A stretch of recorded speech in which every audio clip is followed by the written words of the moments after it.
주영진의 뉴스브리핑 오늘도 정치권 소식으로 시작하겠습니다. 속도감 있게 진행하도록 하겠습니다. 먼저 자유한국당 소식입니다. 자유한국당 혁신위원회가 오늘 혁신선언문 발표했습니다.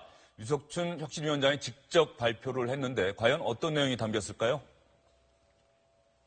계파 정치라는 구태를 극복하지 못하고 눈앞의 이익만 쫓다가 국민의 신뢰와 지지를 잃고 급기야 야당의 하나로 전락한 참담한 현실을 맞았다.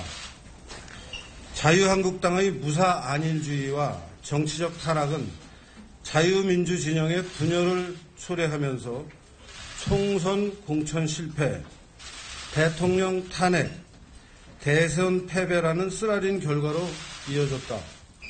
자유한국당은 지금 절체절명의 위기를 직시하고 자기 혁신의 모든 노력을 경주할 때다. 자유한국당 신보수주의는 모든 권력은 국민으로부터 나온다는 국민 주권의 원리가 대의제 민주주의를 통해 실현돼야 한다고 믿는다.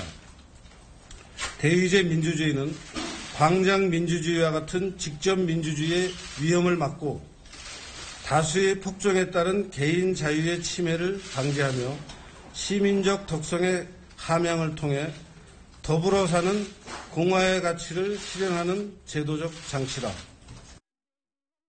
네, 김우성 미래전략개발연구소 부소장, 윤태곤 더모아 정치분석실장, SBS의 윤춘호 논설위원 이렇게 세 분 나와 계십니다. 어서 오십시오. 안녕하세요. 안녕하십니까. 조금 전에 유석춘 위원장이 직접 읽은 자유한국당 혁신선언문 어떤 내용이 핵심일까요? 저는 두 가지라고 봅니다. 첫 번째는 1948년 건국이라고 하는 의미를 강조한 부분, 그다음에 두 번째가 직접 민주주의의 위험성과 함께 이야기한 대의민주주의의 강조, 이 두 가지라고 보는데요. 이것은 유석춘 위원장의 설명대로라면은 이제 이 새로운 자유한국당의 이념과 가치를 담은 거고, 좀 더 구체적으로 말씀드리면 앞으로 자유한국당에 가야 될 길을 미리 이제 추상적으로 표현한 건데요. 뒤에 이제 또 말씀들 하시겠지만 한 가지만 먼저 꼭 좀 짚고 갔으면 싶은 게 건국절이라고 하는 말이 두 번 표현이 됐어요. 건국절이라고 구체적으로 그렇게 표현했습니까? 건국이라고 돼 있죠. 1948년 건국이라는 표현이 두 번이 나와 있고 그에 비해서 탄핵이란 말은 딱 한 번 나오고요. 그다음에 박근혜 또는 친박 이런 언론에서 관심을 가질 만한 부분에 대한 언급은 없어요. 그렇기 때문에 어찌 보면 반성은 짧고 하고 싶은 말은 길은 뭐 이러한 선언문이었다고 생각합니다. 네, 반성을 짧고 하고 싶은 말만 한.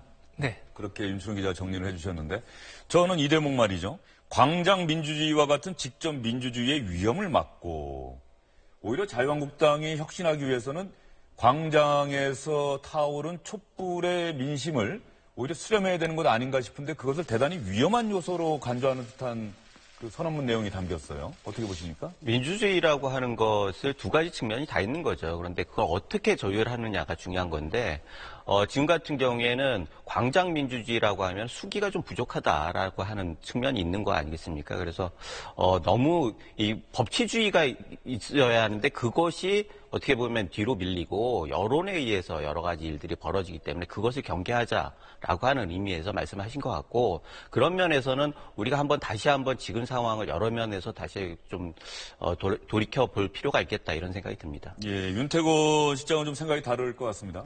그게 보수 정당으로서 광장보다는 의회, 대의제 이런 걸 강조할 수는 있다고 봐요.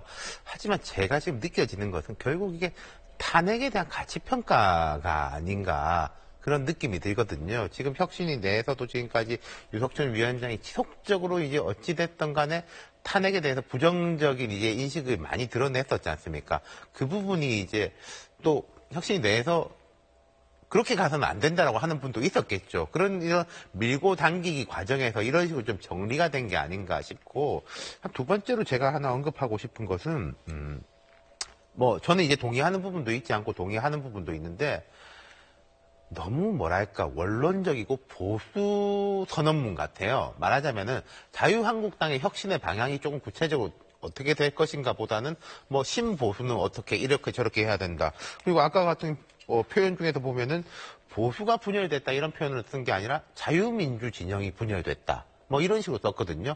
그러면은 그 분열된 분들 빼고 나머지는 자유민주 진영이 아니라는 인식도 조금 담겨 있는 듯하고 그런 부분을 보면은 혁신 위에 혁신 선언문이 나왔지만 이게 구체화되기 위해서 갈 길이 멀다는 게 느껴지네요. 김태곤 실장 생각에 김우석 부소장 생각은 어떠세요? 저도 굉장히 지금 학자적인 사변성 같은 게 좀 부각이 되는데 정치는 역시 현실 아니겠습니까?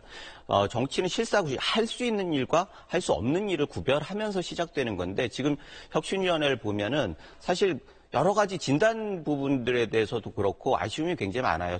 첫 번째 그 원인으로 분류한 계파 갈등 문제, 그것이 첫 번째 그 보수 진영의 와해의 원인이라고 보는 건데 사실 계파 정치 그 자체는 순기능도 있고 뭐 역기능도 있지만 지금의 여권만큼 계파 정치가 극대화된 거를 지금 야권에서 찾는다. 이런 부분들에 대해서는 사실 동의하기가 굉장히 힘든 측면이 있거든요. 계파 정치라기보다는 계파 정치 이상으로 책임 정치를 못했더라는 것이 오히려 문제가 되는 것이지 계파 정치 장체가 부족했기 때문이다. 뭐 그렇게 거꾸로 말하면 계파가 강조가 됐다라고 하면 지금의 사태까지 갈 수 있었겠느냐. 오히려 친박 진영에서 안이하게 대응했고 반박 진영에서 비겁하게 대응했고 그래서 전체적으로 박근혜 정부가 가야 할 길을 밝히지 못했던 것들 그런 부분들이 원인이 아니었나 이런 생각이 듭니다. 네, 두 분 말씀 듣다 보면은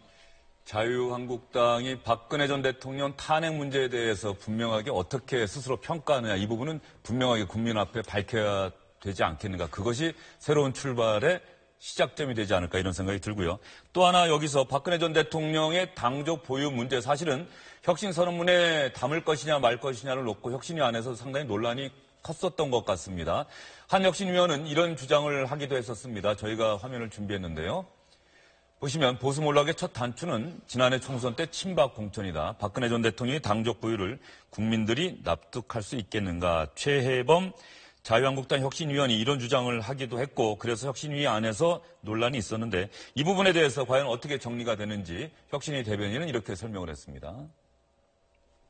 기존에 저희가 자유한국당의 그런 보수 정당으로서의 그런 위기를 맞게 된 여러 가지 원인 중에서는 그러니까 소위 말하는 이제 정치인 위주로 정당이 운영되었고 그렇기 때문에 이번에 인적 혁신의 중요한 부분은 그런 대대적인 그런 인적 혁신을 통해서 새로운 인재를 영입하고 그러한 방향으로 갈 것 같습니다. 박근혜 전 대통령 부분은 사실 앞으로 저희가 인적 혁신 문제를 다룰 때 박근혜 정부뿐만 아니라 보수 정권 지난 10년간의 그런 이제 실패 원인에 대한 분석에서 자연스럽게 나올 수 있는 부분이라고 생각하고 다만 이 혁신 선언문에 있어서는 철학과 가치를 담는 부분이기 때문에 그러한 부분은 구체적으로 들어가는 것은 선언문에서는 구체적으로 들어가는 것은 부적절하다고 생각합니다.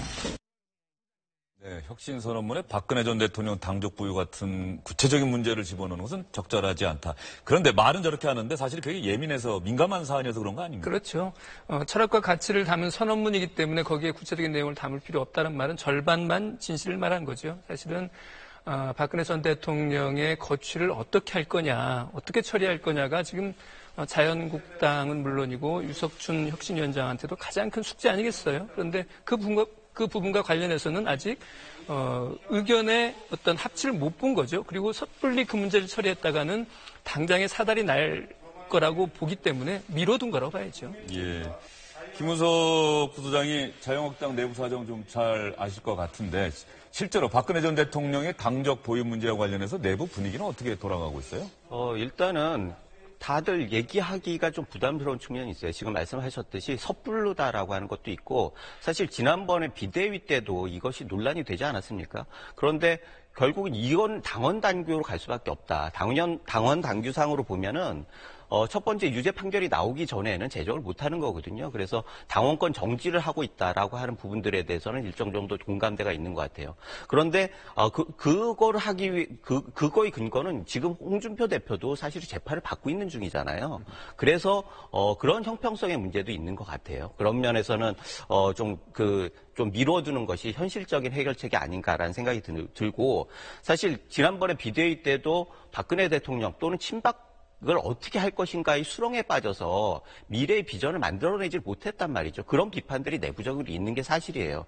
그렇다고 하니까 지금 보면은 저 부분에 대해서는 좀 뜨거운 감자 같은 그런 분위기가 있는데 결국은 새로운 가치들 뭐를 세울 것이냐에 대해서 좀 논의를 집중했으면 좋겠다는 생각이 들어요.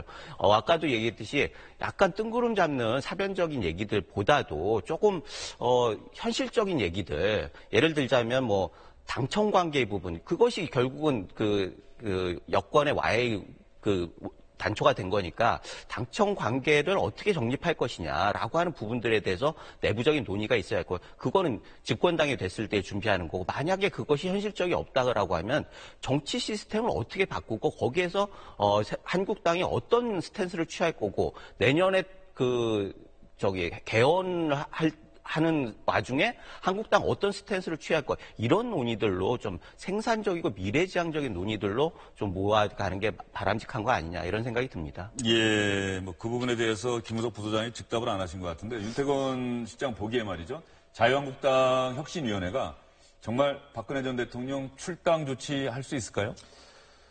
저 큰 틀에서는 이게 김 부소장님 말씀하신 거 비슷하게 생각하는데, 이런 느낌이에요. 임명진 비대위 때부터 대선 경선부터 지금까지 이어져 오는 게, 자, 박 대통령을 비롯해가지고 이 친박 핵심들을 정리해야 된다. 또 이제 한쪽에서는 그런 의견들도 있었던 거 아닙니까?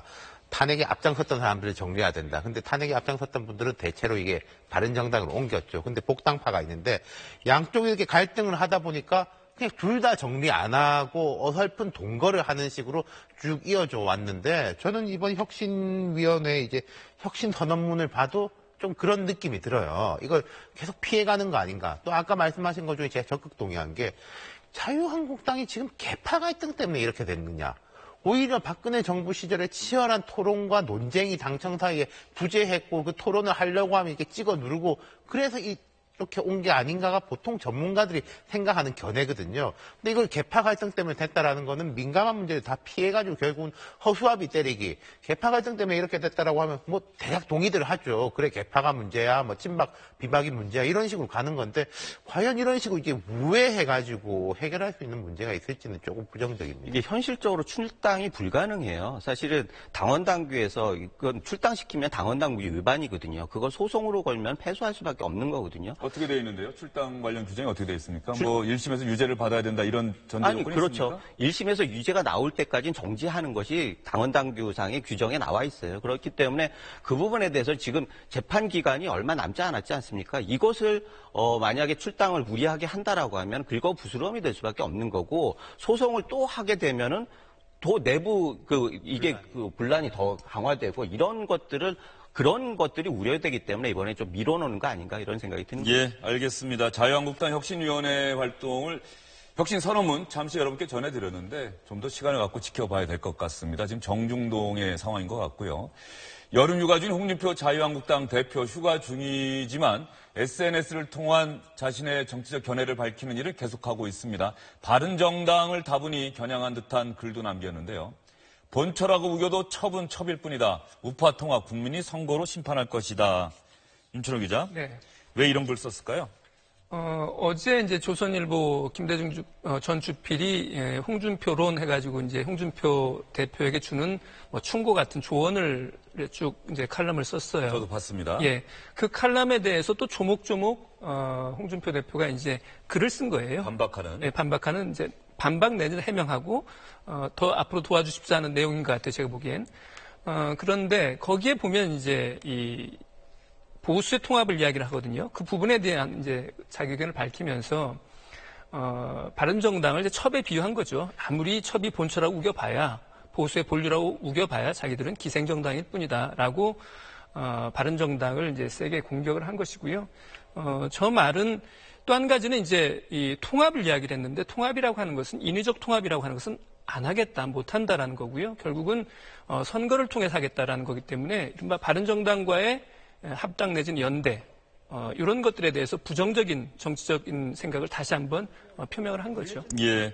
그런데 뭐 본류다, 아류다, 지류다 이렇게 표현할 수도 있는데 굳이 첩은 첩일 뿐이라고 이렇게 굳이 글을 쓴 홍준표 자유한국당 대표의 본심은 과연 무엇인지 바른정당은 어쨌든 간에 홍준표 대표의 이 SNS 글을 놓고 상당히 발끈한 것 같은 그런 반응을 보였습니다. 홍준표 대표가 바른정당을 거론하며 첩이 아무리 본처라고 우겨본들 첩은 첩일 뿐입니다라고 말했습니다. 공당의 대표라는 분이 뱉은 말이 맞는지 귀가 의심스럽습니다. 어떻게 아직도 이런 억압의 시대, 봉건시대의 사상, 봉건적 사고방식으로 세상과 사물을 볼 수 있을까 하는 생각이 듭니다. 국민들이 얼마나 한심하게 보는지 일일이 옮기기도 어렵습니다. 홍준표 대표는 여성과 국민들에게 정중하게 사과하기 바랍니다. 윤태곤 실장은 어떻습니까? 바른정당 대변인의 주장에 더 귀가 기울여지십니까? 맞는 말씀이죠. 두 가지 이야기하고 싶은 게요. 홍 대표가 저런 반발이라든지 노이즈를 몰랐을까? 나올 거 알았을 겁니다. 근데 이제 보수층, TK, 조금 고령층을 저는 이제 타겟으로 해서 나온 발언이라고 생각해요. 그럼 이게 이런 반응을 이제 이끌어내고 싶어 하는 거죠. 거치긴 거친데, 말은 맞는 말이지, 우리끼리 하는 이야기지만은, 이런 식의 반응들이 이제 보수층 정서에서 이제 끌어져 나오기를 기대해서 한 이야기인 것 같아요. 그러니까 바른정당이 이렇게 강하게 대응하는 것에 대해 가지고는, 내가 계산한 대로 돼가고 있다. 이렇게 생각할지도 모릅니다. 그게 첫 번째 그거고, 두 번째는, 추미애 대표가 국민의당 공격하는 거하고 되게 유사한 느낌이 들어요. 국민의당 향해가지고, 저렇게 거친 표현은 안 썼지만은, 바닥을 모른다, 민심이 떠난 당은 저절로 소멸하게 돼 있으니까 내가 뭘 어떻게 할 것도 없다, 이렇게 하고 있지 않습니까? 그러니까 이게 약간 동종적인 정당이라고 할까요? 같은 뿌리가 이제 동근에서 나온 정당들끼리의 갈등이 더 심각한 것에 대해 가지고 보수층은 보수층대로, 호남 민심은 호남 민심대로 좀 답답함 등을 서로 느끼실 것 같아요. 그러면 여기서 지금 그 얘기를 해주셨어요. 추미애 민주당 대표가 국민의당 비판한 내용 얘기해 주셨으니까는 그러면 추미애 대표가 국민의당 겨장에서 쓴 SNS 글을 한번 보여드릴게요. 아직 바닥이 싫은 모양입니다. 빨리 딛고 일어서 주길 바라며 시 한 수 드리겠습니다. 하고 정호승 시인의 바닥에 대하여라는 시의 한 대목.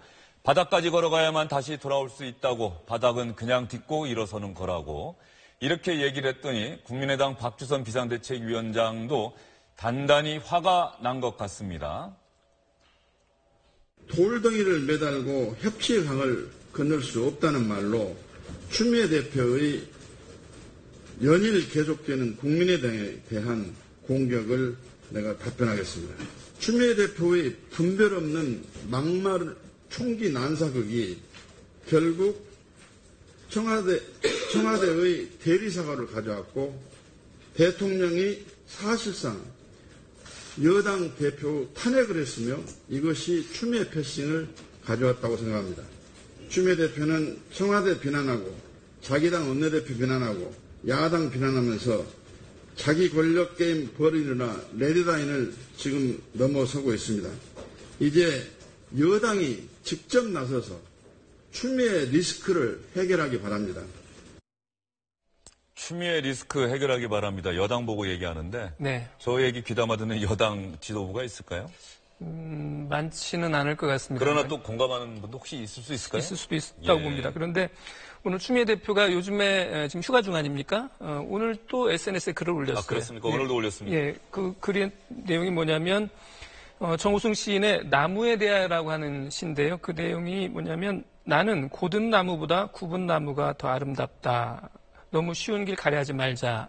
이 얘기예요. 그러니까 주영기 앵커 말씀하신 것처럼 지금 야당에서 이러저런 반발이 있고 문제는 그 여당 또는 청와대에서도 응원의 목소리는 안 들리잖아요.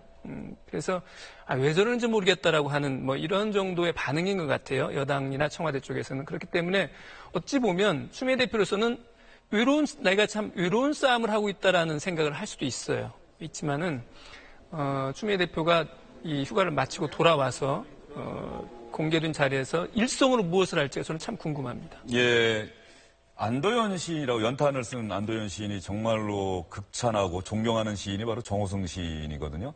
정호성 시인의 시를 추미애 대표가 연이틀 계속해서 인용을 해서 올리고 있는데 아마 시청자 여러분들이나 또 많은 정치인들이 올 여름에 정호성 시인의 시를 한번 읽으시면 어떨까 하는 생각도 좀 듭니다. 김우석 부소장 생각에는 여당 대표와 제1야당 대표의 SNS를 통한 상대당 비난, 비판 이것이 주는 뭐라 그럴까요? 효과라고 할까요? 어느 정도라고 보세요?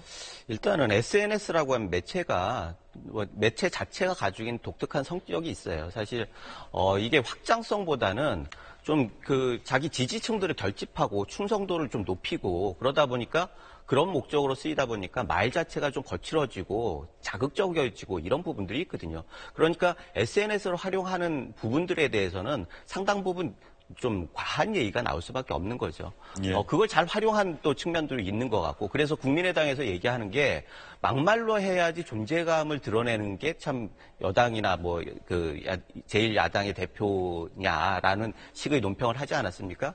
그런 걸 봤을 때는 상당 부분 피해 당하는 쪽에서는 굉장히 아픔이 있는 거죠. 두 번째는 이 두 분이 사실은 대표이긴 하지만 외톨이 같은 분위기가 있는 거예요. 그래서 추미애 대표 같은 경우에는 여권에서는 대통령과 원내대표라고 하는 축이 있는데 본인은 어찌됐든 당을 대표하는 사람인데 좀 약간 역할이 좀 모호한 측면이 있는 거고 홍준표 대표 같은 경우에도 내부적으로 홍준표 계보를 형성하고 있지는 못하단 말이죠. 그런 불안감이 있는 거예요. 그러다 보니까 개인 전술에 좀 치중한 측면이 있다. 그래가지고 좀 자극적이다. 자극적으로 할 수밖에 없다라는 측면이 있는 것 같은데 어찌됐든 이 두 분이 여야의 축인데 사실 굉장히 중요한 역할인데 이런 분들이 지금 전체적으로 국민이 원하는 협치라고 하는 부분들에 대해서 거꾸로 가고 있다라고 하는 측면에서는 바람직한 것 같지는 않습니다. 예. 김동철 국민의당 원내대표는 그런 얘기를 했더라고요. 두 사람 겨냥해서 양당제의 미몽에 사로잡혀 있는 것 아니냐. 그러다 보니까는 여당 대표는 여당과 한때 한 식구였던 또 제1야당 대표는 또 한때 한 식구였던 다른 정당을 비난하고 있는데 이래서야 되겠느냐 이렇게 얘기를 했는데 한번 들어보시고 시청자 여러분께서 한번 판단을 해보시죠. 최근 여당과 제1야당 당대표의 막말 퍼레이드가 도를 한참 넘어서고 있어 한심스럽습니다. 민주당 추미애 대표와 자유한국당 홍준표 대표는 과거 적대적으로 공존하던 양당제의 미몽에 젖어 휴가 중에도 마치 막말 동맹을 맺은 듯합니다. 추미애 대표가 국민의당을 향해 야반이나 깡패 집단이라고 비하하더니 홍준표 대표는 바른정당을 겨냥해서 아무리 본처라고 우겨본들 첩은 첩일 뿐이라며 막말을 이어갔습니다. 원내 제1당과 제2당이라는 책임있는 모습은 눈꽃만큼도 없이 소수 정당을 협박하고 몰아세워 적대적 공존의 양당제로 회귀하고자 하는 시대착오적 형태의 개탄을 금치 못합니다. 네, 저희는 다음 소식으로 넘어가 보도록 하겠습니다. 문재인 대통령이 취임 후 첫 여름휴가 간 상황입니다. 부인인 김정숙 여사도 함께 갔는데요. 그런데 최근 청와대에서 공개한 사진 보면 문재인 대통령은 보이는데 대통령 부인 김정숙 여사는 보이질 않아요. 네, 오대산 산행 사진도 그렇고 거기에 이제 김정숙 여사의 모습은 보이지 않죠. 그렇지만 지금 동행하고 있으니까요. 휴가지에 같이 있는 건 틀림없을 테고요. 그렇지만은 이제 또 김정숙 여사가 저는 순수하게 진해 군 기지 안에 있는 데서 그대로 쉬고 있을까 하는 생각은 들어요. 뭔가 개인적인 일정이 됐든 아니면 나중에 무슨 또 사진이 올라오지 않을까 하는 그런 기대도 조금은 있습니다. 네, 현재로서는 사진이나 동영상이 공개되지 않고 있기 때문에 김정숙 여사가 그야말로 휴가다운 휴가를 보내고 있는 것 아닌가 이런 생각은 드는데요. 최근에 김정숙 여사가 문재인 대통령 취임 이후에 정말로 친절한 정숙 씨라는 별명도 붙었고요. 그리고 활발하게 대외활동도 했고요. 그런데 눈에 띄지 않게 정말로 대통령이 미처 챙기지 못하는 곳까지 가서 챙기는 그런 모습도 보였다. 이런 평가도 나오고 있는데 최근에 수해를 입은 지역에 가서 봉사활동하는 모습이 가장 주목을 받았었는데 현장에서 같이 일했던 사람들이 김정숙 여사가 그냥 보여주기 위해서 온 것이 아니라 정말로 열심히 이랬다. 일하는 것을 알고 있는 사람 같았다. 이런 평가를 했었죠.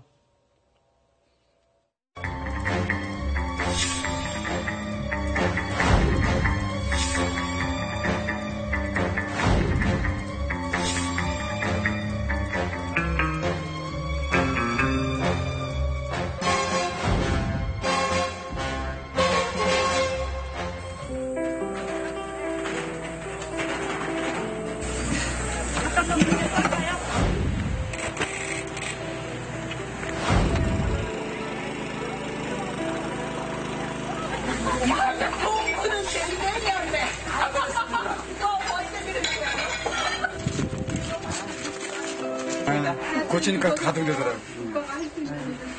그러니까 어머니 좀 용기 내시고 회사에서 어떻게 할까요? 또 집안 안 사람이 잘 해야 또 집이 또 일어나니까 그렇게 합시다. 감사합니다.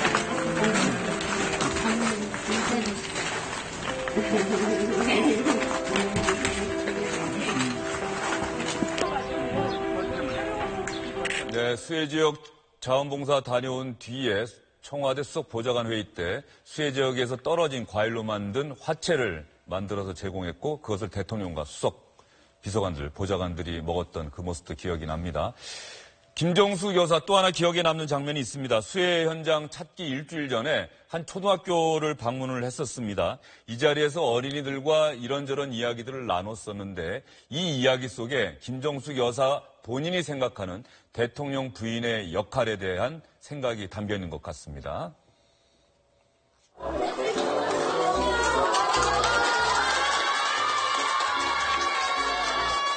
선생님이 같이 노래 한번 하자고 해서 나도 옛날 생각해서 하려고 어떻게 악보를 봤는데 이걸 다 외워서 하네.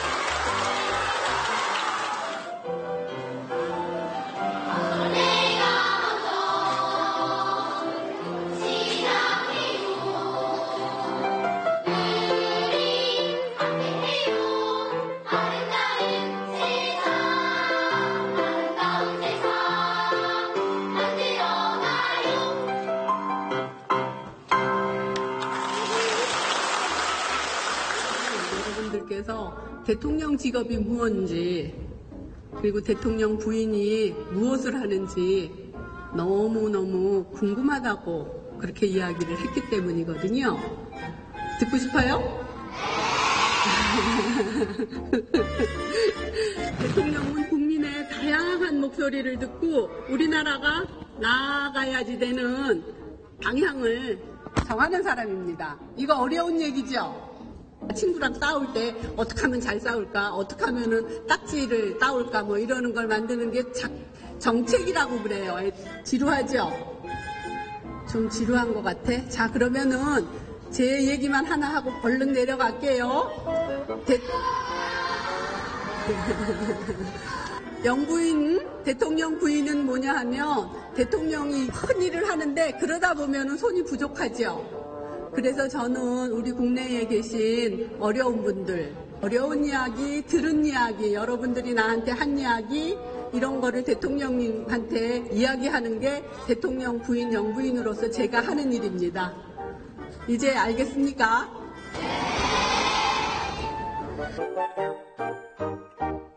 윤태곤 실장은 김정숙 여사의 저 마지막 말, 대통령 부인의 역할에 대해서 한 얘기 어떻게 생각하십니까? 원론적으로 맞는 이야기고 다른 대통령 부인들도 다 저런 생각을 갖고 있었을 거예요.